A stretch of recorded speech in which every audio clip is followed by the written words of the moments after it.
उद्धारकर्ता प्रभु यीशु मसीह के पवित्र और सामर्थी नाम से आप सबों को यीशु सहाय। आइए हम प्रभु का धन्यवाद करें कि उसने आज का ये सुंदर समय बाइबल के पवित्र वचन को मनन करने के लिए दिया है।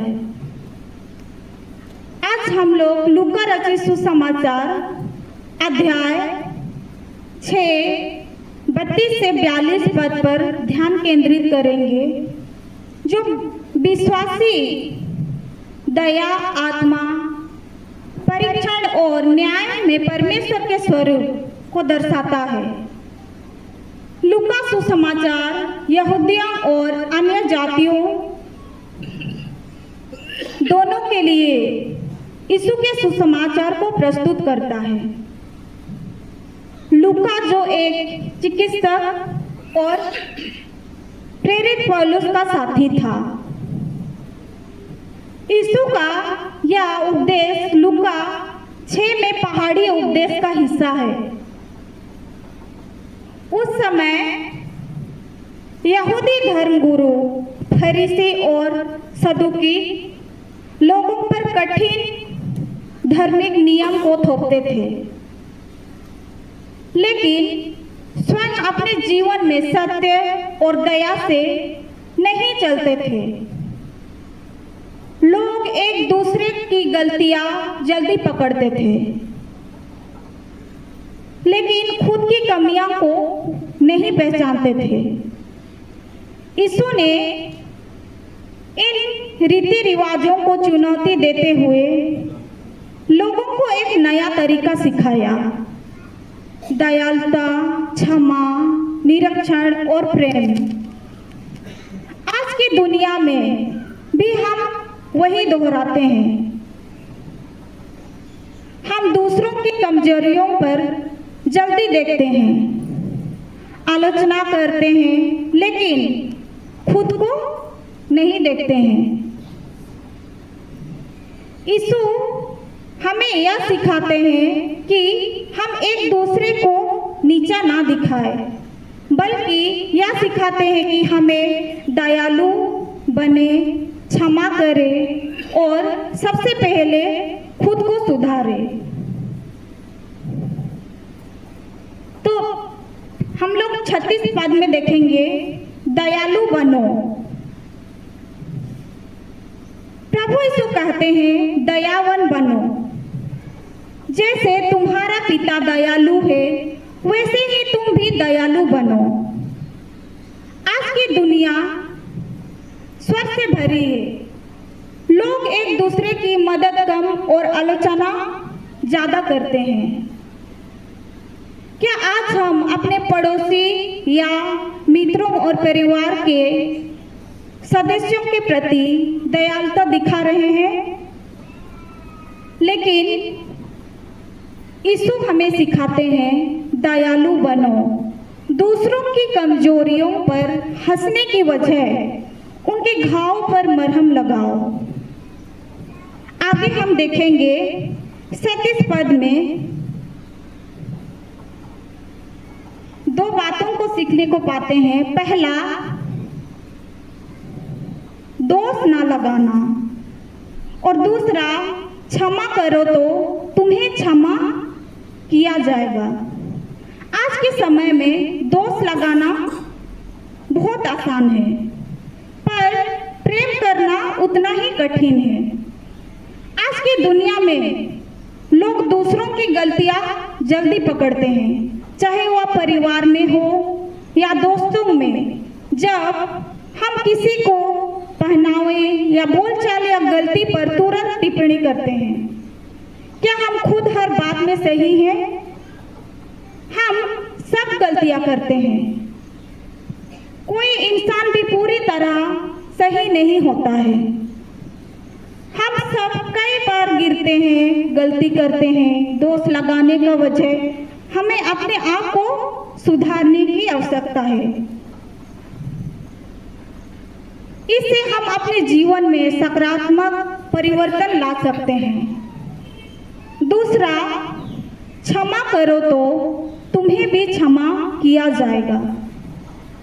यदि हम दूसरों को माफ नहीं करते तो हम परमेश्वर से माफी की उम्मीद कैसे कर सकते हैं? यीशु ने हमें यह नहीं सिखाया कि हम बदला ले या गुस्सा रखे, बल्कि यह सिखाया है कि दूसरों को क्षमा करें। आज रिश्ते टूट रहे हैं, भाई भाई से बात नहीं करता, पति पत्नी एक दूसरे से दूर हो जा रहे हैं, छोटी छोटी बातों को दिल से लगाना, माफ ना करना। लेकिन अगर हम दूसरों को माफ नहीं करेंगे तो परमेश्वर भी हमें माफ नहीं करेंगे।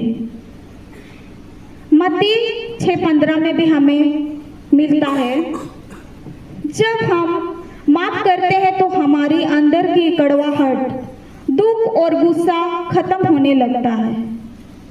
कई बार मानसिक और शारीरिक बीमार भी क्षमा ना करना की वजह से आती है, लेकिन माफ करने से दिल और मन दोनों हल्के हो जाते हैं।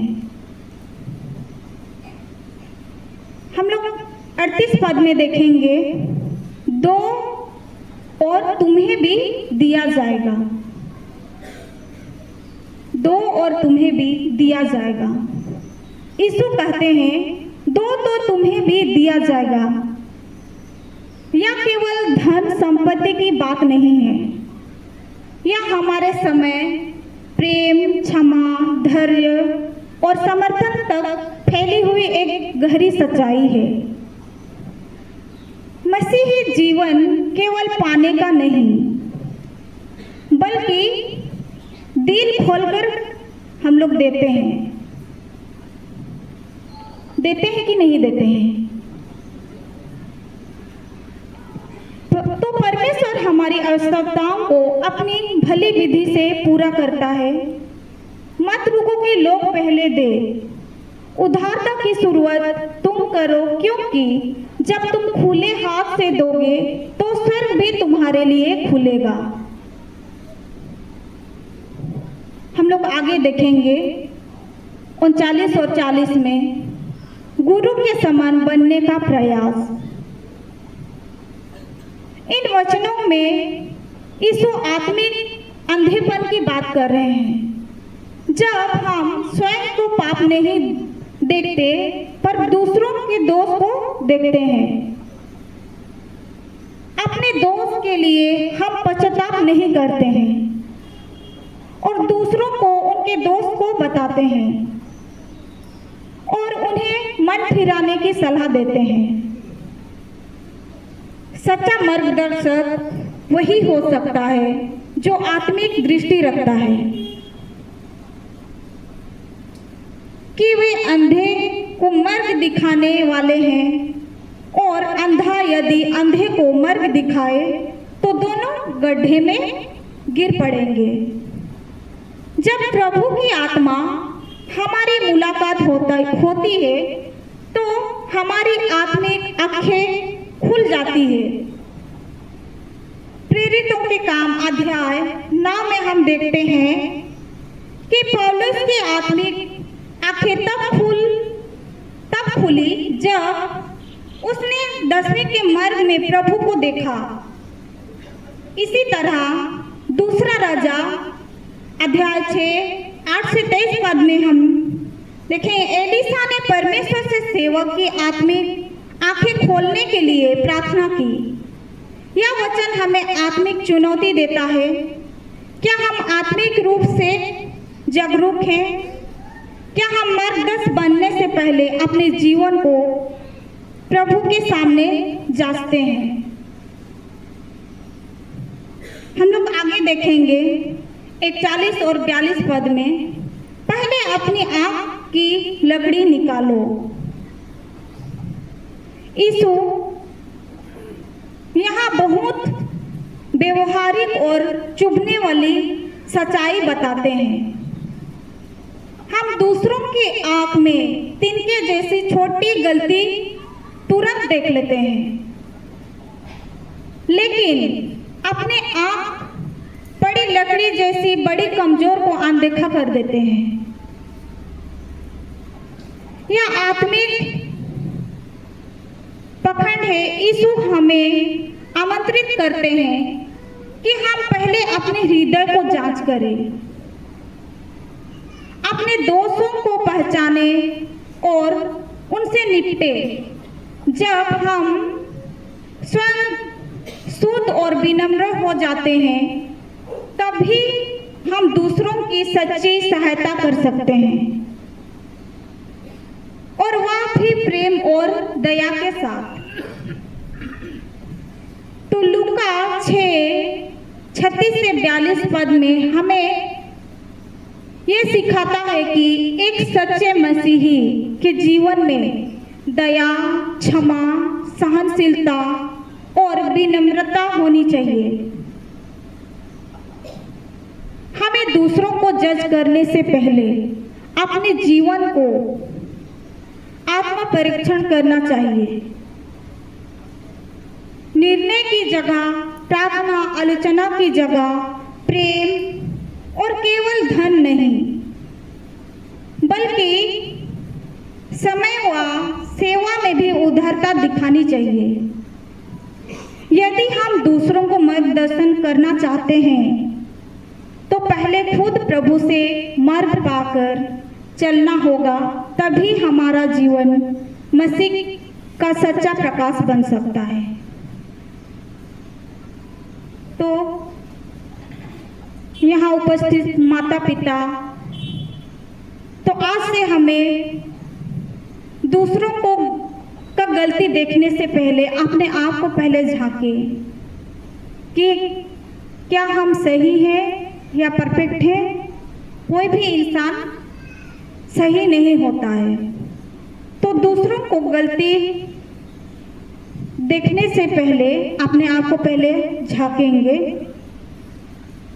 परमेश्वर इसी वचन के द्वारा हम सबों को बहुत आय से आशीष दे। आमीन। आइए हम लोग प्रार्थना करें।